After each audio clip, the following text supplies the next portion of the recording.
200 ተማሪዎች ሆስፒታል መግባታቸው ተገለጸ።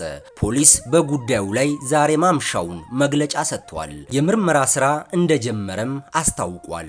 ክስተቱ የተፈጠረው በአንድ ትምህርት ቤት በሚማሩ ተማሪዎች ላይ መሆኑ ጉዳዩን አስደንጋጭ አድርጎታል። የተማሪዎቹ ሁኔታ ወላጆችን፣ የትምህርት ቤቱን ማህበረሰብና የአካባቢውን ነዋሪዎች በእጅጉ አሳስቧል።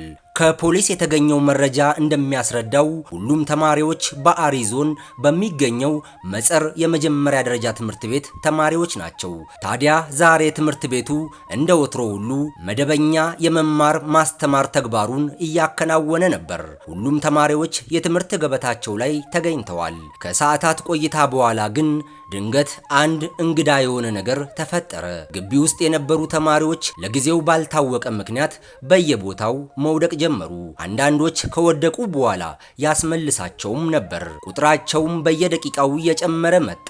በሰዓቱ በየአቅጣጫው ከፍተኛ የጩኸት ድምፅ መሰማት ጀመረ። ይህን የተመለከቱ ሁሉ በሁኔታው ግራ ተጋቡ። የሚይዙት የሚጨብጡት ጠፋቸው። አብዛኞቹ ሕፃናት በመሆናቸው ክስተቱ አስደንጋጭና የሚያስፈራ ነበር። መምህራንና የአካባቢው ህብረተሰብም ተረባርበው ራሳቸውን ስተው መሬት ላይ የወደቁ ተማሪዎችን ወደ ሕክምና ቦታ በፍጥነት ማመላለስ ጀመሩ። የመንግስትና የግል ተሽከርካሪዎችም በቻሉት መጠን በከፍተኛ ሁኔታ እገዛ ሲያደርጉ ዋሉ። የደቡብ ክልል ፖሊስ ኮሚሽን አመሻሹን ባወጣው መግለጫ ተማሪዎቹ አካባቢው ላይ ከሚገኝ አንድ ሱቅ ገዝተው በጠጡት ኦሬንጅ ጁስ ምክንያት የተፈጠረ ክስተት እንደሆነ ገልጸዋል። በወቅቱ ጁሱን የጠጡና ያሸተቱ ቁጥራቸው 200 የሚሆኑ ተማሪዎች ራሳቸውን ስተው መውደቃቸውን ፖሊስ ገልጿል። በደቡብ ክልል አሪ ወረዳ ሜጸር ትምህርት ቤት በደረሰው በዚህ ድንገተኛ የጤና መታወክ ዙሪያ የጋዘር መጀመሪያ ደረጃ ሆስፒታልም አስቸኳይ መግለጫ ሰጥቷል።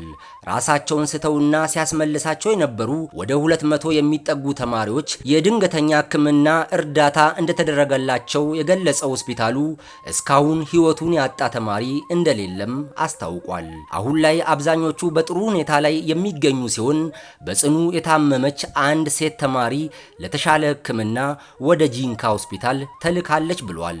የህመሙ መነሻ ምክንያት ከጁስ ዱቄት ወይም ከሌላ ነገር ጋር የተያያዘ መሆኑን ለማረጋገጥ የላብራቶሪ ምርመራም እየተካሄደ ይገኛል። በዚህ ጉዳይ ማህበረሰቡ ሳይደናገጥ እንዲረጋጋ የጠየቀው ሆስፒታሉ በማህበራዊ ሚዲያ በሚናፈሱ የሐሰት ወሬዎችም እንዳይመራ አሳስቧል።